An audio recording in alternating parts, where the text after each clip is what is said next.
The Steelers depth chart is out, and this wouldn't be big deep news if we didn't break it down properly. So let's get into it. On offense, not too many surprises. Starting receiver Deontay, left tackle Dan Moore, left guard, we got a little competition there between Dotson and Green. Center Mason Cole, right guard James Daniel, right tackle Chusa Okorafor, tight end Pat Freiermuth, running back Najee Harris, fullback Derek Watt, starting quarterback Mitch Trubisky, second starting receiver Chase Claypool, and the last starting receiver George Pickens. With Pickens being listed as a starter already, clearly the whole wide receiver one hype isn't too far off. And this doesn't take away anything from Claypool, who is also listed as a starter, but I'm thinking maybe his role will be more in the slot like we had him earlier in training camp before he got injured. I think it could be a good situation for all parties involved. Claypool, I think you're going to be a mismatch for anyone who's lined up against you. And with the Steelers, I mean, you're going to have a starting 3 receiver core of Pickens, Johnson, and Claypool. I mean, that's pretty lethal. And staying on the receivers, I'm kind of stunned they have Calvin Austin listed in the 4th spot at one of the receiver positions, which means he's like 10th overall. Doesn't really add up based off the reports of what he's doing at camp. He's been pretty electrifying.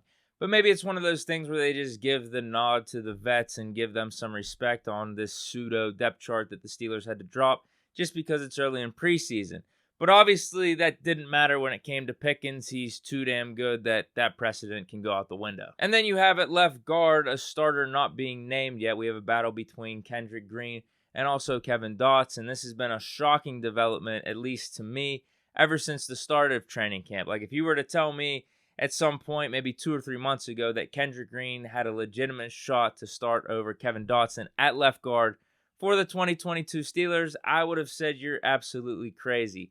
I don't get why they're doing this. This is disrespect to Dotson. Like, I just think he's the better player than Kendrick Green. I bet you if you ask or do a poll with Steeler Nation, 100% of the responses would say they'll take Kevin Dotson over Kendrick Green as the starting left guard this year. So Steelers, I guess they're thinking, hey, we drafted Kendrick Green in the 3rd round just last year. We're going to try to exhaust all of our resources to see if he could actually land a spot on this team. Or maybe they're trying to motivate Dotson a little bit. I don't know. I just think Kevin Dotson should be starting at left guard. That's just me. And then with quarterbacks, this has been no surprise. This has been the depth chart going back to the start of offseason with the OTAs. You got Mitch at 1, Mason Rudolph at 2, and then Kenny Pickett at 3. And even though this doesn't reflect on the depth chart, I think it's been pretty much status quo from over this weekend ever since I did the quarterback stock watch. Mason has been the best. Mitch has been a little underwhelming, but has also stepped it up as of late.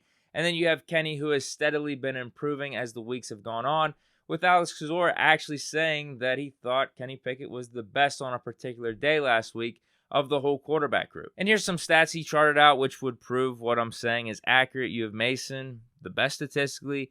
Mitch and Kenny are kind of close, with Kenny making some leaps recently based off of his week 2 performance. And then some final things to go over that I think were interesting on the offense. You have Connor Hayward getting the 3rd tight end spot over Kevin Rader. And then at the 4th RB spot, you have Jalen Warren getting the nod over other undrafted rookie free agents like Mateo Durant and Master Teague. So those will be little things to look out for as the training camp keeps going and as we start getting into some of ththese preseason games. And then on the other side of the ball, the defense is pretty much status quo for the most part outside of a couple positions.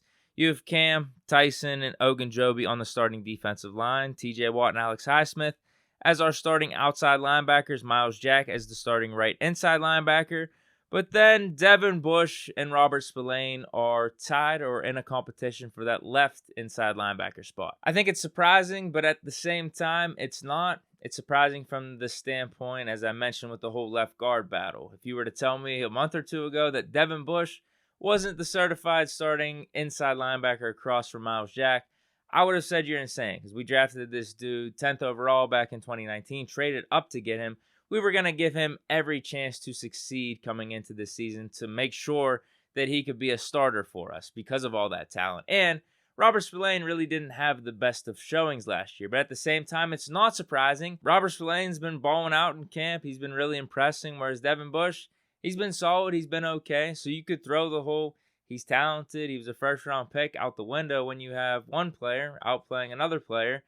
The first player deserves some type of legitimate shot. I'm still thinking Devin Bush has the upper hand right now, But again, something to monitor going forward, especially with how they laid out the depth chart here. You have safeties Micah Fitzpatrick, Terrell Edmonds as the starters, with Casey and Norwood behind them. No surprises there.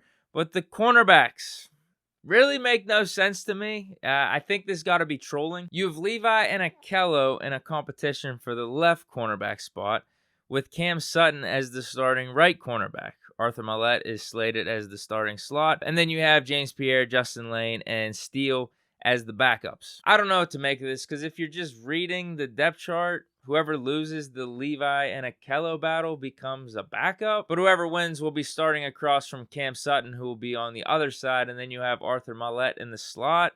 I'm not going to believe it till I see it. I just think the top three corners are going to be Levi, Akello, and Cam Sutton. And then you're going to have Pierre and Lane duking it out for the fourth cornerback spot on the outside.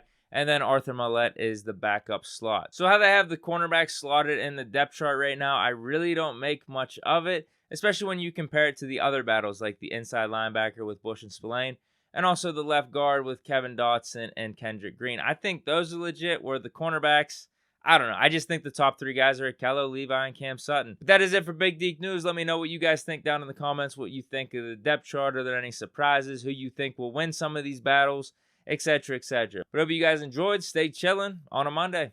Peace.